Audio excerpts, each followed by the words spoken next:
Welcome to Howstuffinmycarworks channel. Today's video is about replacing the rear axle seal on a Nissan D21 Hardbody. The year built of this truck is 1990. However, these steps will be similar for all the other hardbody models. So as obvious as it sounds, lift the vehicle using a floor jack, front and back. Place some jack stands under the rear axle and under the front control arms. Try to keep it level and remove the rear tire.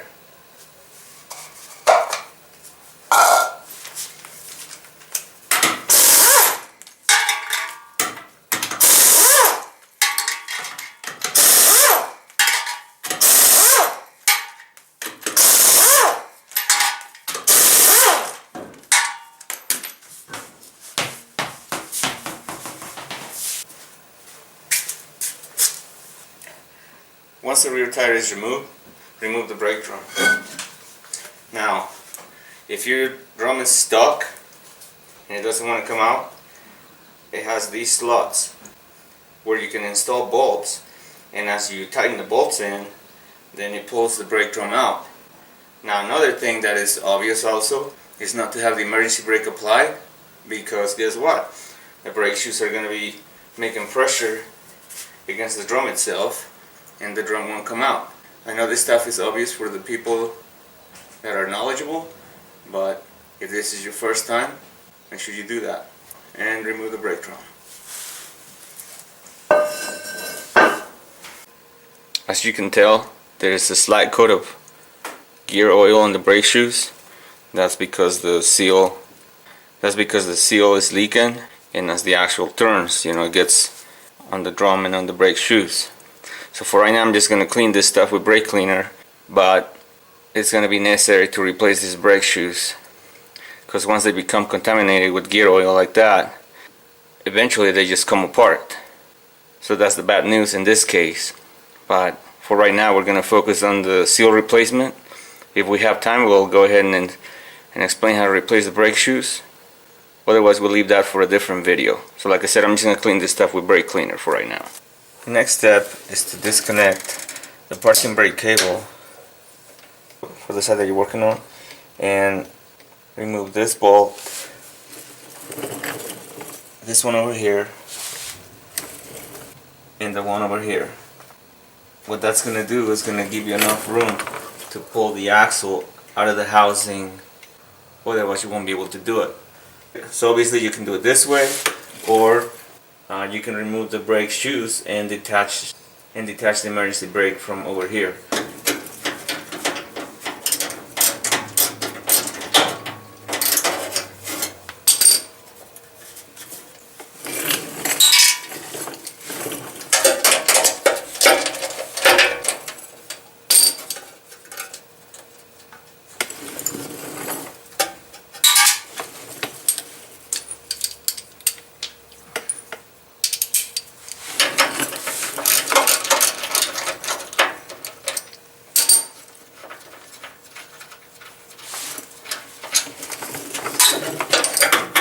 And there is the parking brake cable free now. So once the parking brake cable has been loosened, place a drain pan underneath the axle assembly, and the next step is going to be to disconnect the metal brake line that is attached to the rear of the wheel cylinder. To avoid damaging the line, use a 10mm flare nut wrench first to loosen it up.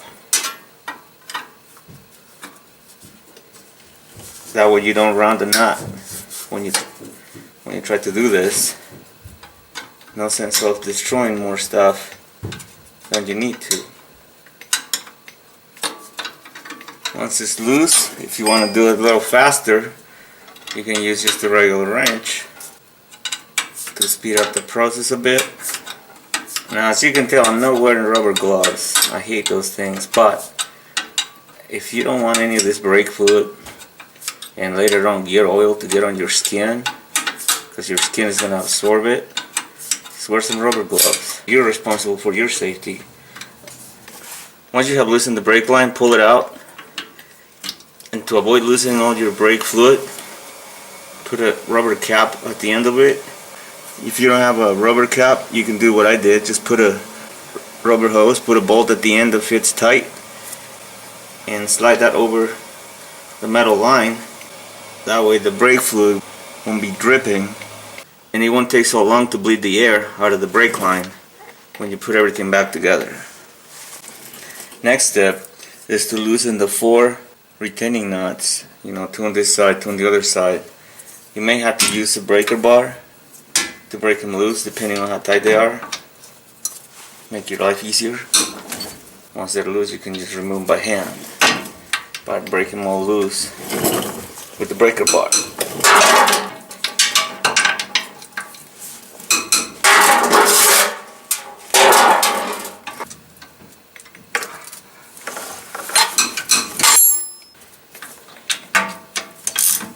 If they're not loose enough to get them off by hand, then obviously a ratchet or air impact, whichever you want to use. Finish taking them off. So, parking brake cable has been loosened up, the brake line has been detached from the wheel cylinder, and the 4 retaining nuts have been removed from the back of the backing plate. The next step, obviously, is to keep your pan underneath to catch the oil that's going to come out of the axle. Better yet, this is a perfect opportunity to drain and refill your axle with brand new gear oil. So that's obviously the best way to go. Let's go ahead and pull this out.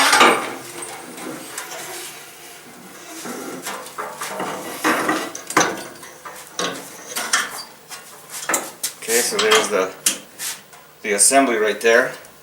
Just set it on the ground, straight up like that. So for this kind of truck, there are 2 seals. There's the axle seal, which is the one that's leaking in this truck, and on the other side of the wheel bearing right here, there's a grease seal. So we're going to start with the axle seal first, which is the one that's leaking. So just remove it using a wheel seal puller. Okay, so easy enough. That's the one. And remember again, if you don't want the gear oil to make contact with your skin, just go ahead and wear rubber gloves. Once the seal is removed, wipe the end of the axle with shop towels. Remove the gear oil. Alright, so as you can tell, the surface is nice and clean and is ready for the new axle seal. And using a socket about the same diameter of the seal, drive the seal into the housing.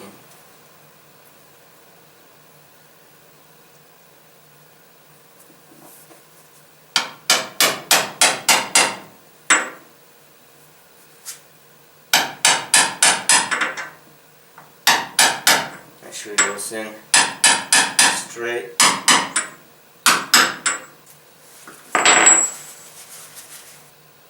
To avoid this seal being dry when you first start driving the truck, apply a light coat of either grease or gear oil to it, to the lip. That way it's lubricated. Otherwise it's going to get hot and it's going to cause a premature leak. So make sure you lubricate that lip. Okay, so as you can see, I have the backing plate and axle assembly ready to be worked on. This is a special nut. One of the things you'll notice, if you look around it, you will find that one of the keepers is going to be bent to keep the nut from coming loose. So the first step is to use either a small punch or a flat screwdriver to bend the tab or tabs if it has more than one. This one only has this one. So bend it out to be able to turn the nut.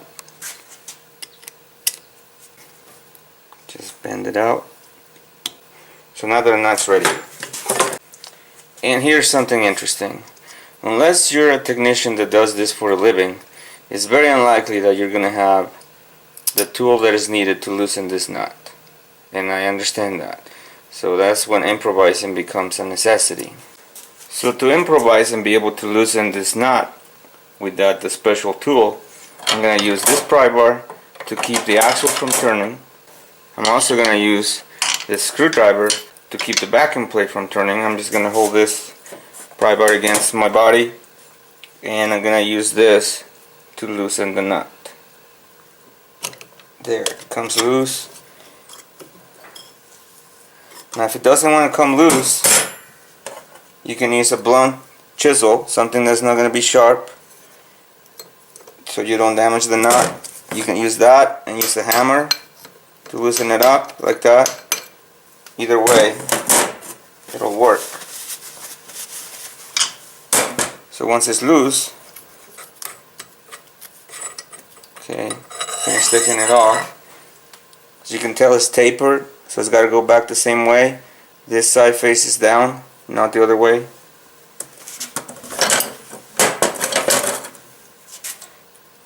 Next step,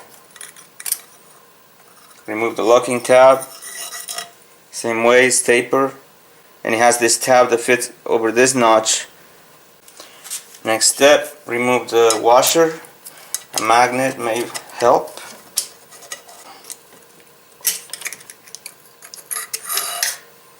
Okay, so slide that out. It has a tab to fit over the notch so it doesn't turn.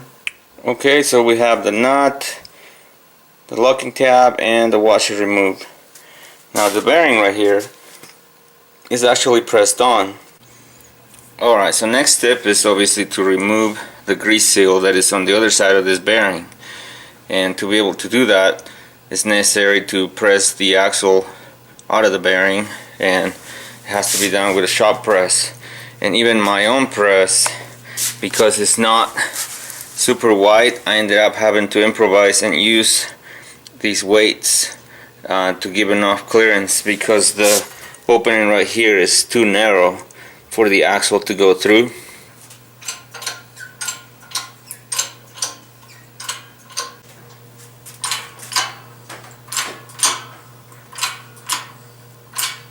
So if you look inside there, you can see that the axle is moving past the bearing. What I'm going to do, I'm going to hold the axle with this hand as I keep driving it through so it doesn't drop on the floor. There, just like that. The axle is free now. So now I can separate the backing plate from the axle.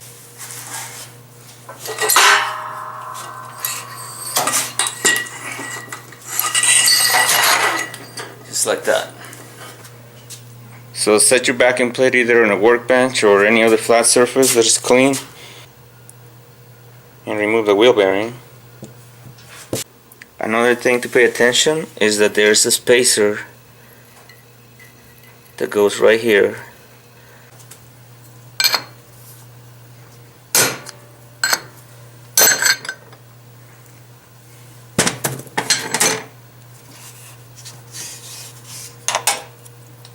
And there's your seal. Next step is to wipe all the old grease with a towel. Inspect the bearing race after you clean it up, and inspect the bearing. I mean, honestly, this is the best time to install a brand new bearing in. Just in case the other one doesn't look very good, I have a brand new bearing right here that I can install. So I cleaned the bearing. There's no damage, no scoring, and there was no noise on this truck whatsoever. All it was the leak, and the gear oil that was leaking past the axle seal kept it lubricated anyways, so it looks like it didn't damage it. Plus we used the correct tool to press it out, and the race looks good also, so I'm going to go ahead and reuse it. And then you may notice that I have all the other 3 studs out, but I'll be installing them back on when I'm ready to install this. So in your case, you should have all 4 on. Turn the backing plate to the other side, clean the surface over here, so it's time to install the new seal. To avoid damaging this seal, if you use a large socket that fits right on the edge where it has the metal tab, because you don't want to hit the rubber piece or the inner lip, because then it's going to cause a leak. If the grease leaks out, it will destroy the brake shoes again for once. The bearing will be dry, and before you know it, the bearing is destroyed and you have to do this all over again. So a large socket like that, and install the seal on.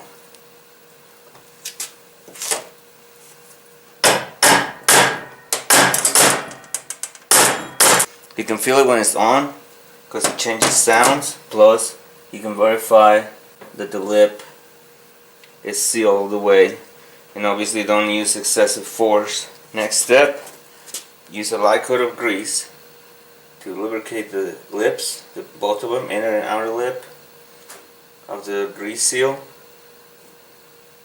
for the exact same purpose. When you start the vehicle, it won't be dry and it won't have premature wear.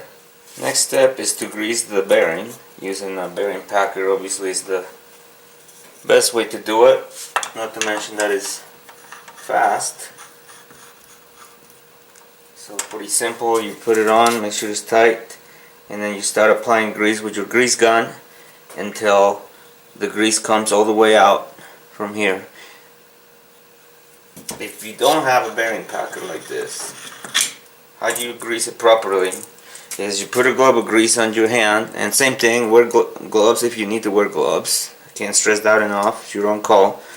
And then what you do, you start going like this with the bearing, and you're going to push the grease all the way through until it comes out, because you're going to be rotating it. You're forcing the grease with your hand, and after that then you put a coat of grease to the outside.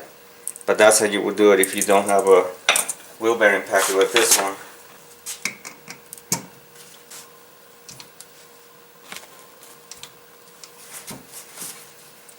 Okay, so as you can tell, the grease is coming out, so it went all the way through. Take the upper part off, and the next step is to make sure the entire bearing is greased. So you can grab the remaining grease that was squirting out of it, plus the one that's here, put a heavy coat on the bearing. Okay, another thing to do is put some of the grease inside the cavity, the remaining one, before you install the bearing. So once you have grease in there, then go ahead and set the bearing in place. This part that is bevel goes against the axle, and then this is going to go against the bearing. So, at the surface, and slide it back on. It needs to be on when installing this axle back on. Alright, so here's what I got going on to install it. I have this piece of pipe that it goes over the axle and is longer than the axle, obviously, otherwise we're not going to compress and break the axle. So it's got about this much space right there to compress, and it fits over the inner part of the bearing, so it fits really well. And what this is going to do is going to press the bearing back in. Another thing that I got going is to avoid putting pressure on the wheel studs. I have this piece of metal that is in the center of the axle down here.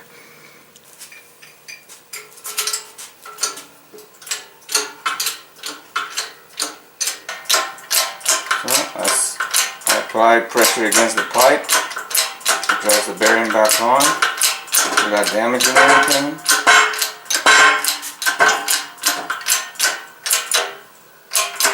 You can feel it when it's on it.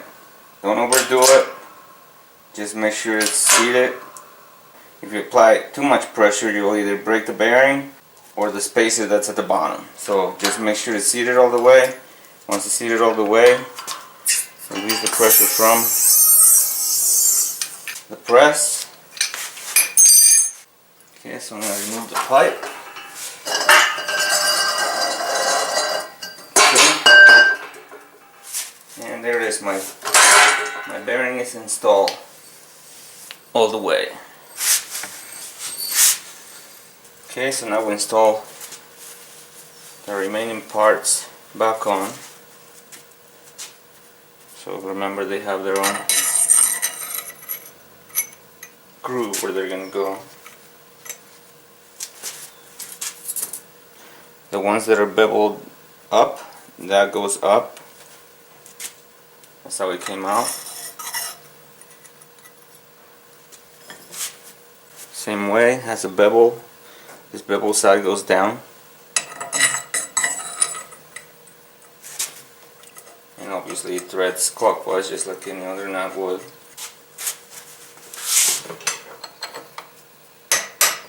Tighten it up with your blunt chisel. You can feel it when you see it. It gives you a different sound.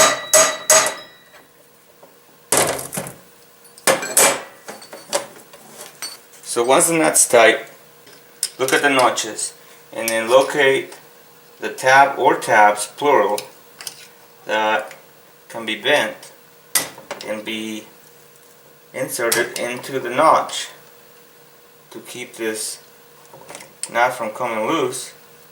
So bend that. Okay, so I got mine bent. This, my last thing obviously is finish cleaning this up. I'm gonna install my studs back on. I removed the shims when I was taking it apart, so obviously they need to be installed back on. The shims that you see here are the ones that set up the clearance for the side-to-side movement on the bearing. So it's really important to put them back on. I did not replace the bearing, so it has the stock bearing, so the clearance is never changed. So I don't even have to worry about that. All I have to do is put the shims back on. I'm going to put the studs back on like I said. I'm going to install this, finish cleaning it, install this assembly back in place. Once you install the actual assembly back on, install the brake line back on. And obviously the parking brake cable, connect that back on too. One of the things you want to do, just to double check your work, make sure the axle turns freely obviously. That's one of the things that are definitely a must. Another thing is that even though we didn't check this with a dial indicator before it was taken apart, there's got to be a slight side-to-side movement. Not a whole lot, but just a little bit. And the reason why that's important is if this axle is hard to turn and you don't have any side-to-side movement, I mean nothing, that thing is solid, what that would indicate is that you didn't press the bearing all the way in, and that's going to create problems. For one, it's going to get hot. Once it gets hot, it's going to melt the grease, and obviously it's going to be a bearing failure. It would be a sad thing to have to take all these things back off because this thing doesn't spin and there is no side-to-side movement of the axle. But as bad as that would be, it certainly beats burning the bearing and destroying an axle in the process. So double check your work one last time. Put the drum back on, put the tire back on, bleed the brakes. Okay, so what I'm going to do to bleed the brakes, I'm going to use a mighty back, because that's going to enable me to do it all by myself. Now, if you don't have a mighty back like that, what you're going to have to do to bleed them is connect a rubber hose to the bleeder screw into a container and have an assistant pump the brakes 3 to 4 times. Have them hold the brake down to the floor. Once they do, you can crack the bleeder open, and what that's going to do is going to enable brake fluid and air to come out from the bleeder and go through the hose into the container. Once the assistant's foot is all the way down to the floor, close the bleeder slightly tight. Have your assistant release the brake pedal slowly so it draws brake fluid from the master cylinder, and obviously you're going to have to keep checking the master cylinder fluid level to make sure it doesn't go so low that air enters the system. So you're going to repeat that a few times until there are no air bubbles traveling through the, hopefully a clear hose is what you're going to use. Like this has a clear hose, so hopefully you find one and then you can see whether there are air bubbles traveling through it or not. So once there are no air bubbles left, you're done bleeding that wheel. And remember, both wheels turn at the same speed. So if one axle seal is leaking, the other one either is leaking also, or it will be leaking very soon. So repeat the same steps on the other side. Do yourself a favor, just do it all at once. And then, like I said at the beginning of the video, just drain the fluid. You know, there's a drain plug at the bottom of the differential, and once you drain it, you know, put the plug back on. There's a filler plug on the back of the differential. Make sure your truck is level, fill it all the way until it starts running out, and then that's how your differential fluid is full. And that's what it takes to replace an axle seal on the Nissan D21 Hardbody. As you can tell, it was not the easiest job because of the way this vehicle is designed, but with a little bit of patience it can be done. Thanks for watching this video, and we'll see you next time.